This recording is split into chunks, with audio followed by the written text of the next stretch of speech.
자, 지금부터요, 유치권 한번 보도록 하겠습니다. 유치권이요? 타인이죠? 유치권은 타인의 물건에 대해서 인도를 거절하는 거죠. 자, 채무자 이외의 제3자 소유물에는 유치권이 성립할 수 없다. 틀렸죠? 왜냐하면 유치권이라는 것은 누구 것이냐? 타인 소유면 돼. 타인이라는 것은 유치권자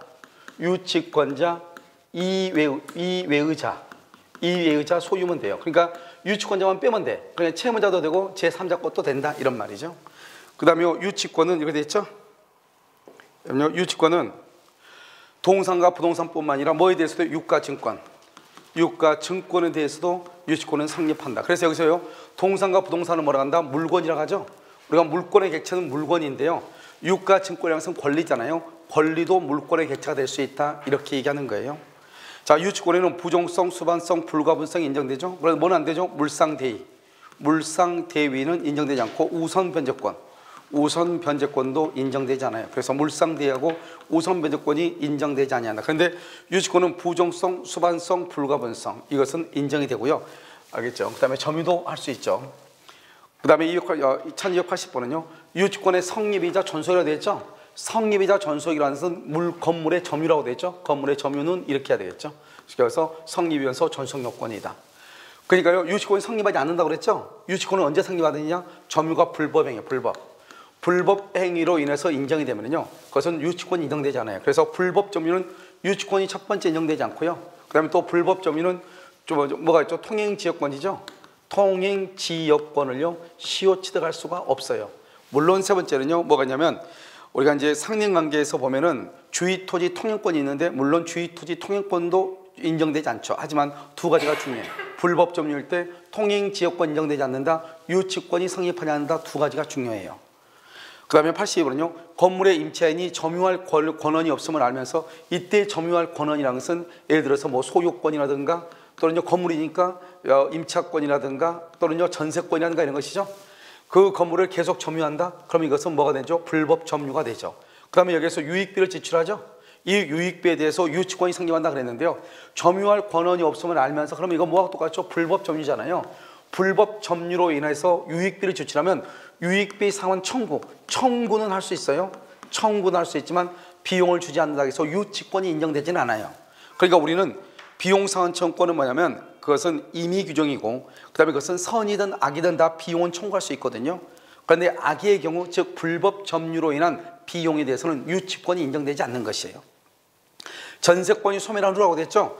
전세권이 소멸했다 그러면 이제 물건을 점유할 수 없다 이 말이죠. 그래서 목적물을 중축을 했다, 합의 없이 목적물을 중축했다, 그러면 불법 중축을 했다 이 말이죠.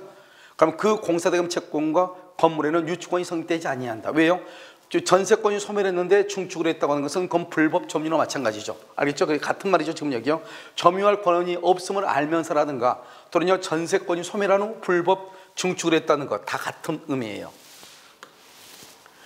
그 다음에 여기서 우리가 이제 유치권은 뭐죠? 유치권은요, 목적물에 관하여 생긴 채권이죠. 그래서 유치권은요, 그 목적물에 관하여 생긴 채권에 대해서 그것을 담보할 목적으로 하는 것이고, 그 다음에 신축 건물의 소유권을 도급인에게 기속한다. 그러면 소유권을 도급인에게 기속한다. 그러면 도급인 거죠. 그러면 수급인은요, 도급인에게 비용을 청구하죠. 건축했으니까요.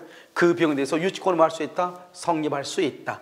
그러니까 여기서 얘기하는 것은, 우리가 그냥 수급인의 공사대금 채권 그냥 그렇게 하면 유치권 인정되죠. 그런데 도급인 소유에 대해서 수급인이 공사대금 채권, 그것도 인정이 되죠. 그런데 수급인 자신의 소유의 공사대금 채권에 대해서는 유치권 행사할 수 없는 거예요. 우리는 유치권은 누구의 물건이 돼야 돼요? 타인의 물건이 돼야 된다, 이런 말이죠. 그 다음에 임차인이 임대차 기간 만료 전에 임차 목적물을 보존하기 위해서 비용을 지출했죠. 그럼 여기 봐봐요. 임대차 기간 만료 전이라는 것은 여기가 지금 뭐예요? 적법이단 말이죠. 적법하게 점유하고 있는 상태에서 보존을 위해서 비용을 지출했다. 이걸 필요비라고 하죠. 이 필요비에 대해서도 주지 않으면 유치권 인정되죠. 그것은 물건에 관하여 생긴 채권이다. 이 말은 유치권을 행사할 수 있다, 이런 말이에요. 그 다음에 임차인의 비용 상환 청구권은 유치권의 피담보 채권이 될 수 있다. 마찬가지죠. 그래서 유치권에서 임차인의 비용이라는 것은 필요비하고 유익비를 청구하죠. 그래서 이 필요비와 유익비에 대해서 유치권을 행사할 수 있다, 이런 말이에요. 1288번요. 가축이 그러면 물건이죠. 가축이 타인의 농작물을 먹어 발생한 손해죠. 지금 뭐죠? 우리는 물건으로부터 발생한 손해가 돼야 되겠죠. 이 가축이라는 것은 물건이거든요. 이 물건이요 A라는 사람의 농작물을 먹어버렸다. 그러면 그 A라는 농작물 물건에 대해서 손해가 발생했죠. 이 손해배상 청구권에 대해서 우리가 유치를 해야 되겠죠. 그때 그 유치를 뭐다? 물건을, 타인의 물건이죠. 이 타인의 물건이 바로 가축이 물건이잖아요. 이 가축 물건에 대해서 유치권을 주장하죠. 이것은 결령관계가 인정된다. 유치권이 성립한다 이런 말이죠. 이것은 우리가 이제 판례예요. 그래서 이것은 뭐냐 말이요 말. 옆집에 있는 말이요. A라는 사람의 소유의 말이요 B라는 사람의 농작물을 먹어버렸거든요. 그럼 B라는 사람이 A라는 사람의 말을 뭐를 한다? 점유하고 인도를 거절했다 이 말이죠. 유치권 인정되는가? 인정된다 이렇게 얘기한 거예요. 1289년요 권리금이죠. 우리가 결령관계를 부정한다 이 말은 다른 말로 하면 유치권이 인정되지 않는다 이런 말이에요. 알겠죠? 권리금은 유치권 인정되지 않아요. 알겠죠? 그 다음에 또 뭐요? 그 다음에 권리금 유치권 인정되지 않아요. 그 다음에 권리금 인정되지 않아요. 그 다음에 보증금 인정되지 않아요. 그래서 권리금하고 보증금은 유치권이 인정되지 않는 것이에요. 그래서 여기서 보면 유치권 행사할 수 없다. 유치권 행사할 수 없다. 결령관계가 인정되지 않는다. 이 말은 유치권이 인정되지 않는다 이 말이죠. 보증금 유치권 행사할 수 없다. 그럼 여기서 보면 뭐라고 지금 표현하고 있냐면 유치권 행사할 수 없다는 말이 있고 그 다음에 결령관계가 인정되지 않는다 이렇게 돼 있죠. 그럼 결령관계가 인정되지 않으면 유치권은 인정되지 않는 것이에요. 그 다음에 여기도 보면 임대차 보증금이죠. 보증금은 결령관계가 인정되지 아니한다. 유치권이 인정되지 않는다. 부속물 매수했다는 매매대금이죠. 매매대금. 매매대금은요 매매대금 채권에 대해서는 유치권이 성립되지 않아요. 그래서 우리가 권리금, 보증금, 매매대금 이렇게 얘기하죠. 그래서 이 매매대금에 대해서는 유치권이 인정되지 않는다. 지상물 매수 청구에 따른 지상물 매수대금, 부속물 매수대금 유치권이 인정되지 않아요. 그래서 매매대금이니까 지금 여기는 다 매매대금에 가는 거죠. 건축 자재를 해서 자재 납품대금, 매매대금 채권이죠. 자재 납품대금. 그것은 매매대금은 그것은 물건으로부터 발생한 채권이 아니기 때문에 유치권이 인정되지 않아요. 계약 명의 신탁의 경우 신탁자가 수탁자한테 매매대금을 주면서 집을 대신 사달라고 하죠. 그래서 신탁자는 매매대금 상당, 매매대금 이 매매대금 상당의 부당이득 반환 청구권이죠. 여기서 유치권을 인정할 수 없는 거예요. 그래서 유치권을 행사할 수 없다 이렇게 얘기해요. 그래서 매매대금 유치권을 행사할 수 없다. 알겠죠? 권리금, 보증금, 매매대금 유치권을 인정할 수 없다. 그 다음에 변제기라고 되어 있죠. 유치권의 피담보 채권은 변제기가 도래해야 돼요. 그래서 이 변제기라고 하는 것은 두 가지예요. 변제기 도래는 유치권하고 동시이행 항변권하고 그래서 동시이행 항변권하고요. 동시행 항변권하고 그 다음에 유치권은 변제기가 도래하고 있어야 돼요. 피담보 채권의 변제기 도래는 유치권의 무슨 요건이다? 성립 요건이고요. 우리가 유치권의 성립을 배제하는 당사자의 특약이죠. 이것은 유효예요. 유효. 이때 유효인데 이 유치권은 성립을 배제한다는 말은 유치권을 행사하지 않도록 유치권을 성립하지 않겠다 이 말이잖아요. 이 특약은 당사자 간에만 유효인 것이 아니고요.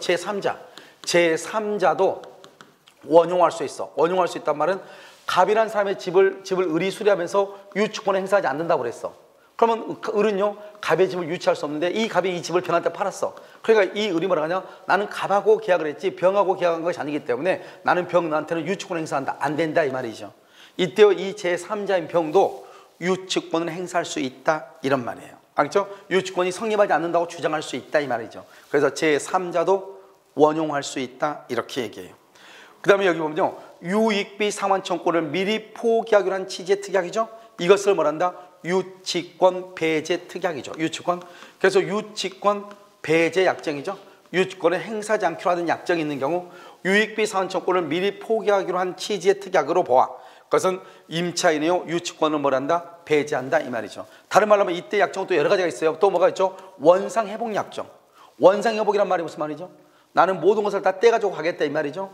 원상복구 약정이 있는 경우 이게 바로 뭐다? 유익비 상환 청구를 미리 포기한 것이죠. 그 말은 나는 유치권을 행사하지 않겠다 이 말이죠. 이것을 유치권 배제 특약이라고 해요. 그러니까 이 앞에는 여러 가지 말이 들어갈 수 있죠.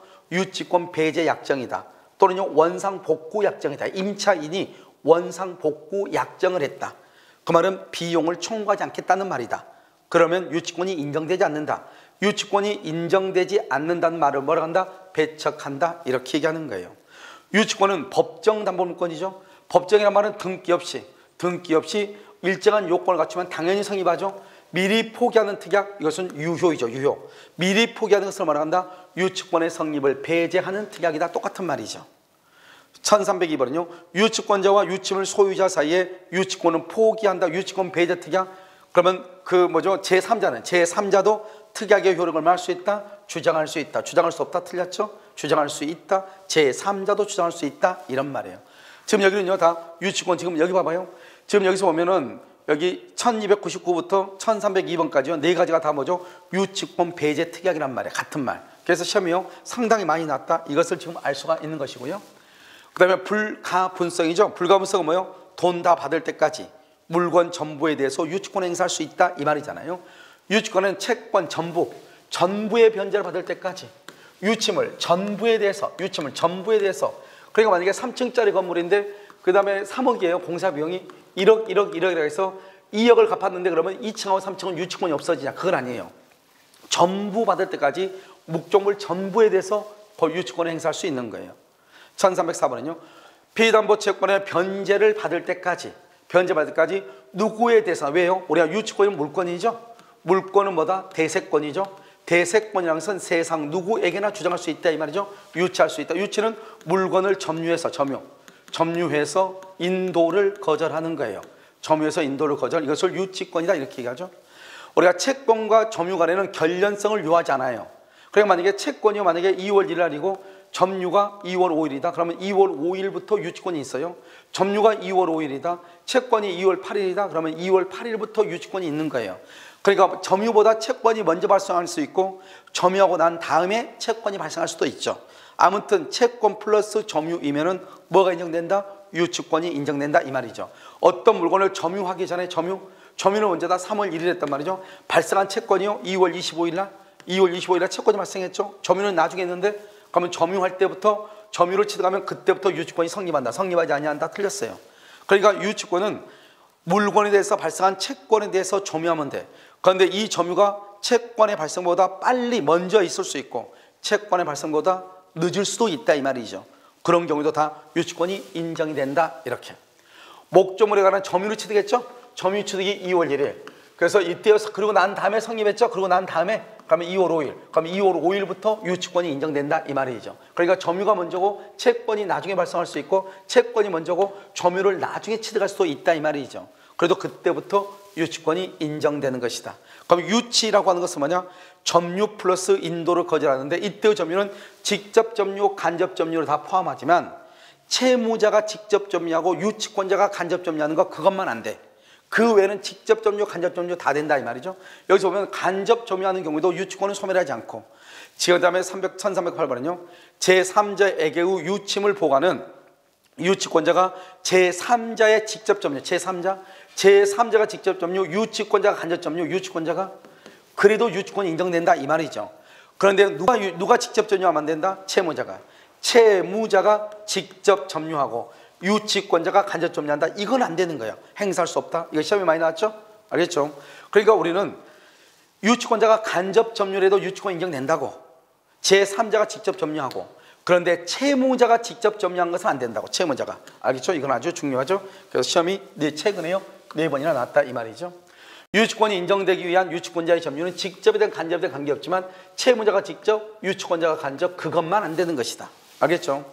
경매는 두 가지가 있어. 하나는 우선 변제를 위한 경매가 있고 또 하나는 환가를 위한 경매가 있는데, 이 환가는 가치가 뭐죠? 이건 가치를 뭐냐? 돈으로 바꾼다, 이 말. 돈으로. 그러니까 유치권자는요 물건으로 받아갈 수 없어요. 내가 비용을 물건으로 받아가지 못하고 반드시 돈으로 바꿔서 돈으로 받아가야 돼. 그러니까 만약에 유치권자가 과실을 수취했는데 그 과실이 돈이 아니에요. 그러면 그건 경매해야 돼요. 이것을 환가를 위한 경매, 돈으로 바꾸는 경매, 이것을 형식적 경매라고 얘기를 하는 것이고요. 형식적 경매요. 그 다음에 이것과 비교되는 게 우선 변제를 위한 경매죠. 우선 변제를 위한 경매를 뭐라고 한다? 이것을 실질적 경매다, 이렇게 얘기하는 거예요. 알겠죠? 그러니까 만약에요 유치권자가 경매를 청구해서 환가를 위한 경매가 진행 중에 저당권자가 경매를 하죠. 실질적 경매. 그러면 유치권자가 신청한 그 경매는 중단이 되는 거예요. 알겠죠? 이것을 우선 변제를 위한 경매, 실질적 경매라고 하고, 유치권자가 하는 경매를 뭐라고 한다? 환가를 위한 경매, 형식적 경매다, 이렇게 얘기해. 유치권자에게는 경매할 권리가 없다, 틀렸죠? 경매권이 있다, 형식적 경매. 유치권자는 채권의 우선 변제, 그러면 안 돼. 우선 변제, 채권의 우선 변제를 받기 위해서 그러면 안 돼. 여기서 우선이란 말은 빼야 돼. 그냥 채권의 변제를 받기 위해서 유치물을 경매할 수 있다. 환가를 위한 경매다. 우선이란 말이 들어가면 큰일 나. 우선이란 말이 들어가면 유치권에는 봐봐. 유치적 효력이라는 것을 뭐라 한다? 이것을 점유라고 그래. 점유라고 그래. 유치효력을 점유라고 그래. 점유는 인정되지만 뭐는 인정되지 않는다? 우선 변제적 효력. 그래서 유치적 효력은 인정되지만 우선 변제적 효력은 인정되지 아니한다. 또요, 물상대위 인정되지 아니한다. 추구표. 그래서 유치권은 우선 변제권, 물상대위성, 추구표가 인정되지 않는다. 이렇게 얘기하죠. 자, 유치권자에게는 여기 있죠. 우선 변제권이 인정되지 않는다. 왜요? 유치권은 등기를 하지 않기 때문에 등기를 해야지 누가 1번이고 누가 2번이고 선후를 나눌 수 있고 누가 선순이고 누가 후순인지를 알 수가 있잖아요. 그런데 유치권은 등기를 하지 않기 때문에 법정 담보 물권이잖아요. 그래서 우선순위를 나눌 수 없는 거예요. 그래서 우선 배제권이 인정되지 않는 것이에요. 그 다음에 경매 개시 등기의 관계죠. 우리는 항상 여러분요, 유치권은 먼저 등기가 있어도 소멸한다 안 한다? 안 하죠. 그래서 유치권은 저당권보다 먼저 설정되든 나중에 설정되든 절대로 소멸하지 않아. 왜? 우리가 경매가 됐을 때 말소한다, 경매가 됐을 때 말소한다 또는 소멸한다는 말은 그 말은 뭐냐? 등기를 말소한다 이 말이거든요. 그런데 유치권은 등기를 하지 않잖아요. 그래서 유치권은 말소가 될 수가 없는 거예요. 그러니까 만약에 여기서요, 2월 1일 날 저당권이 있다, 저당권 또는 여기 가압류가 있다 이 말이죠. 가압류가 있다. 여기 5월 1일 날이요, 저당권에 의해서 경매 개시 등기, 경매 기입 등기가 있다. 또는 가압류에서 판결해서 압류가 있다. 압류. 알겠죠? 이런 경우 이 압류에 의해서 어떻게 한다? 여기 병이라는 사람이 경락인이 있다. 이렇게 경락인. 그럼 이제 어떻게 할 것인가? 그러면 이런 경우는요, 여기서요, 만약에 여기에서 3월 1일 날이요, 3월 1일 날 을이라고 하는 유치권자가 있다. 알겠죠? 여기요, 6월 1일 날요, 정이라고 하는 유치권자가 있다. 이 말이죠. 그러면 여기서 어떻게 하냐? 저당권이나 가압류는 기준이 될 수가 없어. 왜? 유치권은 소멸하지 않으니까. 우리가요, 말소 기준권에서 저당권, 근저당권, 압류, 가압류가 중요한 것은 소멸하냐 안 하냐를 판단해야 되잖아요. 그런데 유치권은 등기를 하지 않기 때문에 소멸 여부를 판단할 수가 없는 거예요. 그래서 어떻게 하는 것이냐? 경매 기입 등기 전에 발생한 유치권은 이 유치권을 가지고 경락인에게 대항할 수 있다. 경락인에게 대항할 수 있다는 말은 다른 말로 뭐냐면 경락인이 뭐라냐? 경락받아서 당신이 가지고 있는 물건 그거 내 거니까 돌려달라. 그러면 인도를 말 수 있다, 거절할 수 있다 이런 말이죠. 그런데 만약에요, 경매 기입 등기 후에 유치권이 있다. 경매 기입 등기 후에 유치권이 있다. 그러면 이 유치권자는 유치권은 성립하는 게 중요해요. 우리 시험에 뭐가 나오냐? 경매 개시 등기 이후에 물건을 점유한 자는 유치권이 없다. 그건 틀린 거예요. 유치권은 성립하지만 이 유치권을 가지고 경락인에게 뭐하지 못한다? 대항하지 못한다. 대항하지 못한다 말은 경락인이 그 물건 내 거니까 돌려줘. 그랬을 때 이 사람은 인도를 말 수 없다, 거절할 수 없다. 그 말은 경락인은 이 유치권자에게 인도를 청구할 수 있다 이 말이고, 이때 경락인은요, 자기보다 경매 개시 등기 이전의 유치권자에게는 인도를 청구할 수가 있다 없다? 없다 이 말이고. 아시겠죠? 자, 그래서 이제 여기서 한번 보시면 경매 개시 결정에 여기 봐봐요. 유치권을 취득한 자가 저당권이 실행되더라도 그 채권이 완료될 때까지 매수인이 경락인에게 인도를 거절할 수 있다고 되어 있죠? 그럼 인도를 거절할 수 있다 이 말은 그러면 3월 1일을 얘기하는 거예요? 6월 1일을 얘기하는 거예요? 언제를 얘기해? 3월 1일을 얘기하죠. 그래서 경매 개시 결정의 기입 등기 전에 유치권을 취득한 자 이렇게 얘기하는 거예요. 아시겠죠? 그 다음에 1316번은요. 경매 개시 결정의 기입 등기 후 그럼 여기를 얘기하죠. 여기를 얘기하죠. 그래서 소유자인 채무자가 건물에 관한 공사대금 채권자에게 그 건물에 채권자한테 점유를 이전했다 이 말은 이 채권자가 유치권을 행사한다 이 말. 유치권을 행사한다 이 말이죠. 공사대금 채권자의 유치권은 성립하지 않는다. 틀렸죠. 유치권은 성립하지만 경락인에게 대항하지 못한다 이 말이에요. 유치권은 성립하지 않는다. 틀린 거라고. 유치권은 성립하나 경락인에게 대항하지 못한다. 무슨지 알겠죠? 그래서 성립하지 아니한다. 틀린 것이에요. 그 다음에 간이 변제 충당. 아직 우리 시험에 안 나왔는데, 우리 시험에요 이렇게만 나왔죠? 12회 때요. 일단 간이 변제 충당은 정당한 이유가 있어야 돼요. 그래서 우리는요, 유치권에서는 할 수 있는 방법이 간이 변제 충당을 하든지 경매라든지 딱 둘 중 하나밖에 없는 거예요. 정당한 이유, 그 다음에 감정인의 평가. 알겠죠? 그 다음에 어디에 청구한다? 법원에 청구해요. 법원에다 청구해요. 그다음에 미리 채무자에게 뭐를 해야 돼요? 통지를 해야 돼. 미리 통지해야 돼. 미리 채무자한테 통지해야 돼요. 아시겠죠? 그래서 이것을 법원에 청구할 수 있다. 이렇게. 이것을 간이변제 충당이고, 간이변제 충당에 의한 부동산 소유권 취득은 물권의 취득은 등기한다 안 한다? 등기를 하지 않아요. 그러니까 등기하지 않는다. 아직 이거 시험이 안 났어. 그러니까 간이변제 충당에 의한 우리가 소유권 취득은 등기를 요하지 아니한다. 그럼 몇 조죠? 187조가 적용이 된다 이 말이죠. 우리가 186조는 뭐를 해야 되죠? 법률 행위에 의한 물권 변동이니까 등기를 해야 되잖아요. 187조의 경우는 등기를 하지 아니한다 이런 말이에요. 그 다음에 1318은요. 과실수취권은 누구한테 인정되죠? 유치권자에게 인정돼요. 과실수취권은. 그런데 이때의 과실이 만약에 금전이 아니죠. 금전이 아니면 뭐를 해야 돼요? 아까 말했죠? 반드시 뭐로 만들어야 된다? 돈으로 경매를 해야 된다. 이때의 경매는 무슨 경매다? 환가를 위한 경매이고, 무슨 경매가 아니다? 우선 변제를 위한 경매가 아니다 이런 말이죠. 1319는요. 유치권자는 유치물로부터 생기는 과실을 수취하여 이를 다른 채권자가 우선하여 자신의 채권 변제에 충당할 수 있다. 이걸 우선 충당권이다 이렇게 얘기하죠. 그래서 먼저란 말은 우선하여 자신의 채권 변제에 충당할 수 있다. 이때 근데 과실이 만약에 금전이 아니다? 그러면 뭘 한다? 경매를 해야 되고, 이때 충당할 때는 어떻게 충당한다? 순서가 이자에다 먼저 충당하고 그 다음에 원금에다 충당을 해. 순서로 이자에다 먼저 충당하고 그 다음에 원금에 충당한다 이 말이죠. 자기 멋대로 충당하는 게 아니에요. 알겠죠? 그 다음에 사용대여 담보 제공이죠. 유치권자는 선량한 관리자의 주의로 유치물을 점유해야 되고요. 유치권자는 유치물의 보존에 필요한다. 보존에 필요한 사용은 어떻게 하죠? 채무자의 승낙 없이란 말이 중요해요. 채무자의 승낙 없이, 보존에 필요한 사용은 채무자의 승낙 없이 사용할 수 있다. 이것은 뭐다? 승낙 없이 사용하니까 이건 적법이에요. 적법이니까 손해배상 책임은 있어요, 없어요? 손해배상 책임은 없어요. 하지만 사용했으니까 사용이익이 있다. 사용이익은 반환해야 돼. 그러니까 우리가 여기서 보존한 사용이고요. 1321은요. 유치권자가 유치물인 주택에 거주하며 이를 사용하는 것은 특별한 사정이 없는 한 채무자는 유치권 소멸을 봐봐요. 여기 보면 유치물인 주택에 거주하며 사용하죠. 이것을 판례가 보존에 필요한 사용이다 이렇게 얘기했어. 그러니까 유치권자가 유치물인 주택에 들어가서 잠을 자는 것, 그것은 그거 유치물을 보존하기 위한 것이다. 보존을 위한 사용은 유채무자의 승낙 없이도 할 수 있다. 승낙 없이도. 그러니까 적법이다, 불법이다? 적법이다. 그러니까 유치권 소멸을 청구할 수 있다, 없다? 없다 이런 말이죠. 그러니까 이것을 적법이다. 그러니까 보존에 필요한 사용을 뭐라 한다? 주택에 거주하는 것, 그 집에 들어가서 잠을 자는 것, 그것은 보존을 위한 사용이다.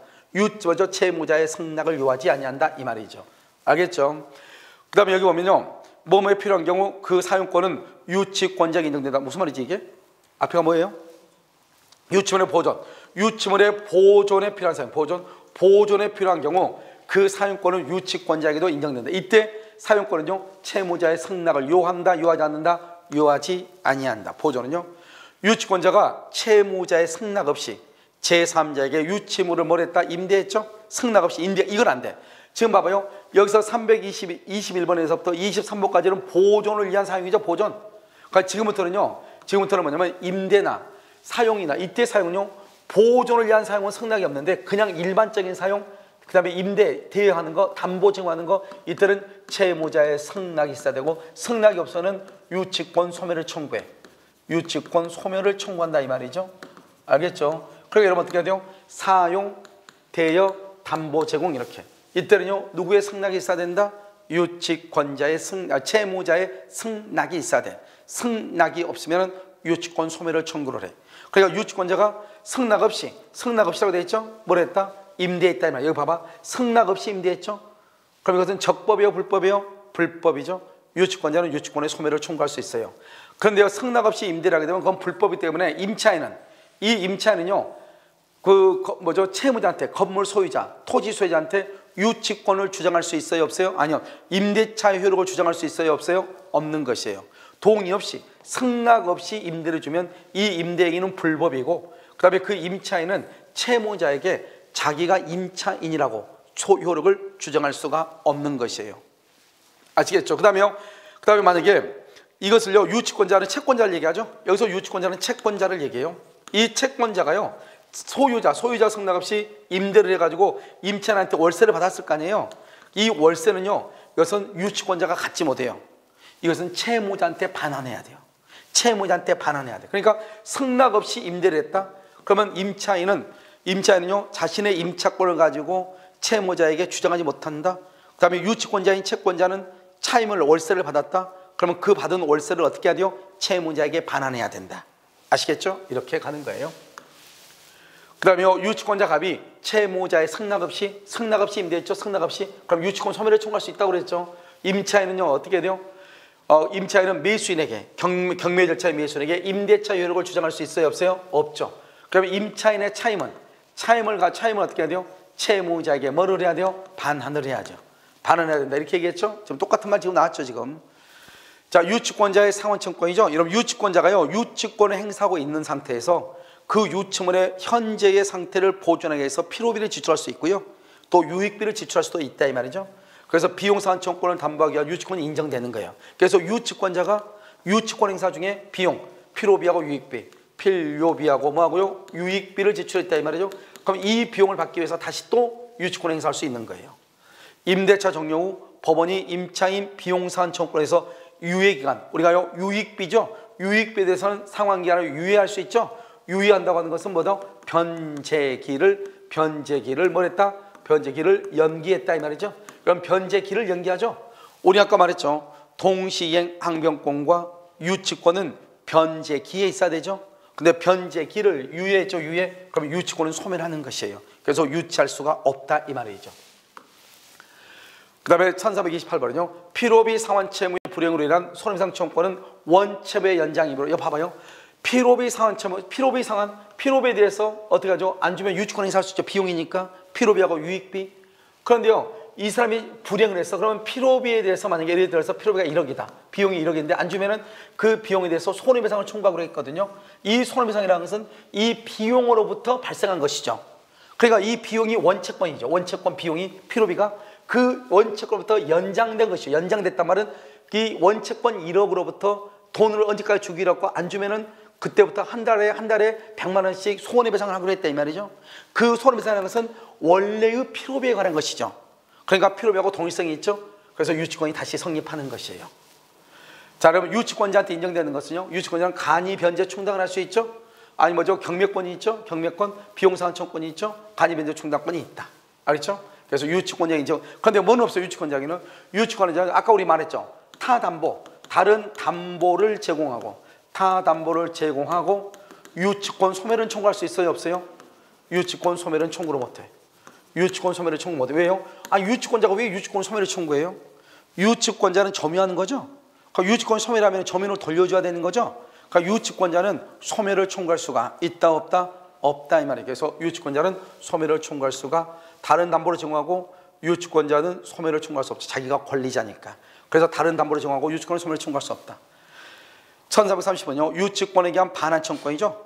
유치권자에게 인정되다 틀렸어요. 우리가 유치권은 물권적 청구권이 있어요? 없어요? 없죠. 그래서 유치권에 대한 반환 청구권은 인정되지 않아요. 뭐는 인정되죠? 점유보호 청구권. 유치권자가 점유를 침탈은 뭐죠? 절도하고 강도죠. 절도나 강도로 당하죠. 그럼 점유보호 청구권에 대한 점유회수 청구권과 유치권에 대한 반환 청구권이 인정되다 틀렸죠. 유치권에 대한 반환 청구권이 없죠. 점유회수 청구권만 있죠. 점유회수 청구권만 있죠. 유치권에 대한 반환 청구권은 없다 이런 말이죠. 자, 다음에요. 1330번요. 물건의 인도 청구 소송에서 피고의 유치권 항변이 인용되죠. 이 말은 무슨 말이죠? 우리가 유치권하고 항변권, 유치권하고 동시에 항변권이죠.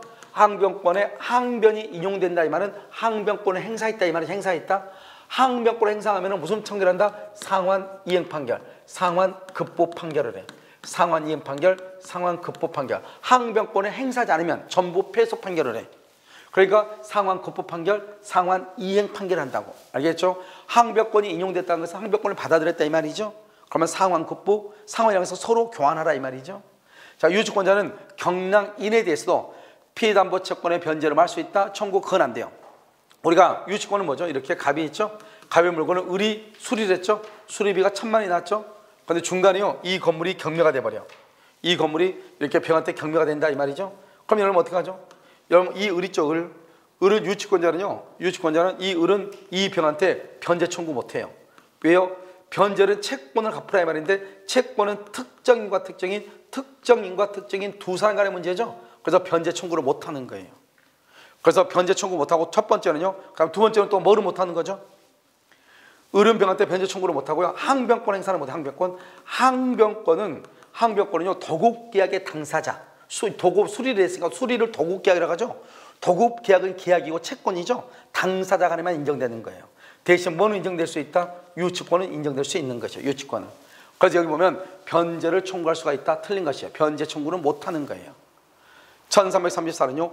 유치권의 목적 부동산이 제3자에게 양도했다. 똑같죠? 제3자에게 양도했단 말은 경락이 됐다. 똑같은 말이에요. 그러면 유치권자는 특별한 사정이 없는 한 제3자에게 유치권을 주장할 수, 제3자한테 유치권을 주장할 수 있다. 뭐를 못한다? 변제 청구를 못한다. 항변권을 주장할 수 없다. 그런데 뭐는 할 수 있다? 유치권은 주장할 수 있다. 이 말이죠. 뭐는 주장한다? 유치권은 주장할 수 있다. 이렇게. 자, 항변권이죠. 항변권은 뭐죠? 항변권은 이것은 채권이에요. 채권이고 이것은 점유를 하잖아요. 점유를 하지 않고 그다음에 항변권은 자신의 채무 이행을 거절하는 거예요. 자기 거를 거절하는 거예요. 그런데 유치권은요. 이것은 물권이에요. 물권이고 유치권은 뭐예요? 점유해요. 배타성이 있어요. 유치권은요. 타인의 물건의 인도를 거절하는 거예요. 이게 차이가 있는 것이죠. 그래서 유치권과 항변권은 뭐죠? 병존할 수 있다 이런 말이에요. 이를 선택적으로 병존이니까 선택적으로 행사할 수 있고요. 표로가 병존할 수 있다. 왜? 하나는 점유하고 하나는 점유하지 않으니까. 유치권은 독립한 물권이죠. 물권이고 항변권은 뭐다? 이행 거절 권능이죠. 자신의 채무의 이행을 거절한다 이 말이죠. 유치권은 항변권과 달리 유치권은 반드시 뭘 해야 된다? 점유를 성립 요건으로 한다. 그래서 유치권이 점유하지 않으면 유치권은 인정되지 않는 것이에요. 1339는요. 유치권을 행사하죠. 우리가 여기 똑같죠. 유치권이나 뭐요? 유치권이나 항변권 행사하죠. 그럼 유치권이나 항변권을 행사해도 소멸시효는 뭐란다? 진행하는 거야. 진행하지 않는다. 틀렸어. 이것을 뭐라고 한다? 유치권의 행사는 채권의 소멸시효 진행에 영향을 미치지 아니한다. 무슨 말이냐? 유치권을 행사하고 있다 하더라도 채권의 소멸시효는 뭘 한다? 진행한다 이 말이죠. 자요, 유치권 설정자가 타 담보를 제공하죠. 채무자는 상당한 담보를 제공하고 유치권의 소멸을 청구해요. 이때 상당이란 말이 무슨 말인가? 이게 이제 중요하죠. 알겠죠? 상당한 담보를 제공하고 그러면 타 담보 제공 청구, 다른 담보를 제공하고 유치권 소멸을 청구하는 이것은 유치권자한테 인정되는 거예요. 설정자에게 인정되는 거예요. 설정자한테 인정되죠. 유치권자가 자기가 자신의 유치권을 소멸하게 할 수는 없는 거잖아요. 그래서 설정자인 채무자에게 인정되는 권리이다. 유치권자에게는 인정되지 않아요. 다른 담보를 제공하고 유치권 소멸을 청구하는 것은 다른 권리자한테는 인정되지 아니한다. 이렇게 얘기를 해. 점유의 상실과 유치권이죠.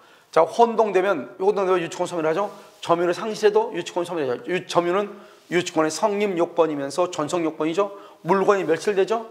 멸실되면 뭐 할 수 없죠? 점유할 수 없죠. 그래서 유치권이 소멸하죠. 물상대가 인정되지 않기 때문에요. 그 다음에 채무자 아닌 유치물 소유자의 변제죠. 채무자도 변제할 수 있고 유치물의 소유자도 변제할 수 있죠. 이런 경우는 다 유치권이 소멸하는 거예요. 그 다음에 유치권을 포기하거나 그 다음에 상실하거나 그 다음에 전부가 멸실, 그다음 피담보 채권이 소멸하죠. 이것도 유치권이 소멸하는 거죠. 그러니까 24, 28일은 유치권의 소멸 사유가 아닌 것 이걸 얘기한 거잖아요. 여기서 보면 목적물의 양도는 소멸 사유가 아니죠. 소멸 사유가 아니다. 왜요? 지금 이렇게 아까 얘기했는데 갑이 있고 여기 을이 있죠. 을이 갑의 집을 수리해서 1,000만 원을 나와가지고 을이 지금 유치권을 행사하고 있는데요. 중간에 이 건물이 병한테 경매가 됐다, 팔렸다, 양도가 됐다 이 말이죠. 경매가 되거나 양도가 되죠. 그래도 이 을은요, 이 병한테는 뭐 할 수 있다? 유치권 행사할 수는 있다겠어 없다겠어? 있지만 뭘 행사할 수 없다? 변제 청구를 못한다. 변제 청구를 못하고 또 뭐를 못한다? 여기 변제 청구할 수 없고 항변권을 행사할 수 없고 항변권은 도급계약 당사자 간에만 인정되는 것이기 때문에 그렇다 이 말이죠. 하지만 유치권은 제3자한테도 주장할 수 있다. 이걸 뭐라 한다? 우리는 세상 누구에게나, 알겠죠? 세상 누구에게나 유치권을 주장할 수 있다 이 말이죠. 알겠죠? 세상 누구에게나 유치권을 행사할 수 있다. 그래서 소유자의 목적물이 양도됐단 말은 경매가 됐다 이 말이죠. 그래도 제3자에게 유치권을 주장할 수 있다. 이렇게 얘기를 하는 거예요. 무슨 말인지 아시겠죠? 유치권을 주장할 수 있다. 1345는요. 갑은 X 건물에 관해 생긴 채권을 가지고 있다. 건물에 관해 생긴 채권이죠. 의뢰 경매 신청에 따라 X 건물에 뭐가 있었다? 압류. 압류가 발생했네. 압류. 압류가 있으면 이제 뭐가 나오겠죠? 유치권이 언제 있냐가 중요하죠. 압류하기 전에 유치권이냐, 압류하고 난 후에 유치권이냐 이 말이죠. 그래서 병은 경매 절차에서 X 건물의 소유권을 취득했다. 다음 중 갑이 병에게 유치권을 행사할 수 있는 경우는 모두 고른 것으로 유치권을 행사할 수 있냐 없냐. 중요한 것은 유치권이 있으나 행사를 못하는 경우가 있기는 있죠. X 건물에 압류 효력이 발생한 후, 압류 후이죠. 여기 압류 발생한 후, 여기 압류가 발생하기 전 이렇게 되어 있죠. 압류 후는, 압류 후에 유치권을 행사한 사람은 유치권을 취득한 사람은 그 유치권을 경락인에게 주장할 수 있다 없다? 없다. 대항하지 못한다. 맞죠? 여기요. 압류 후에 변제기가 돌아있다. 변제기가 돌아있다. 점유를 이전받았다. 아까 말했죠. 먼저 채권이 있고 점유를 이전받으면 이때부터 유치권, 변제기가 도래하면 이때부터 유치권이다 이 말이죠. 이때부터 유치권은 성립하지만 경락인에게 대항하지 못한다. 맞는 말이죠.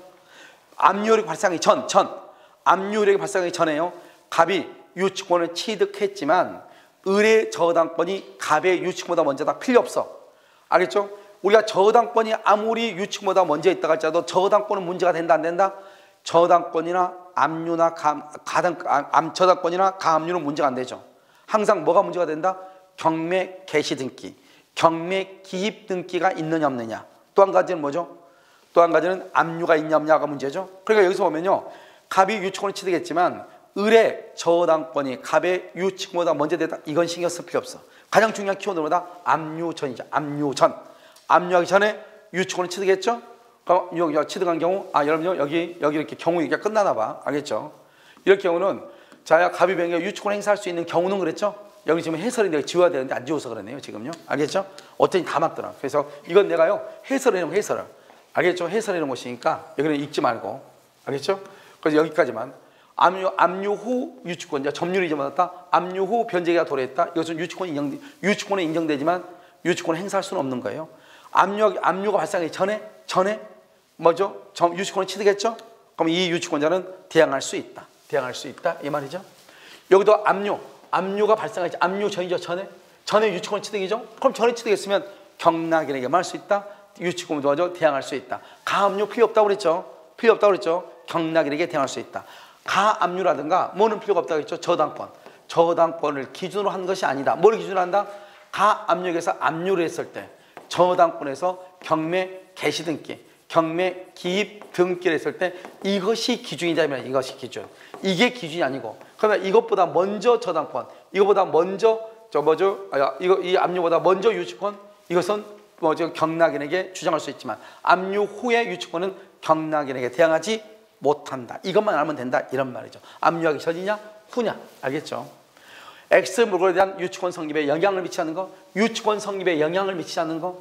자, 이러면 X의 소유권자가 갑인지 아닌지. 이건 중요하죠. 왜냐하면 갑의 것이면 자신의 것이니까 유치권이 안 되고 갑의 것이 아니었을 때 유치권이 되죠.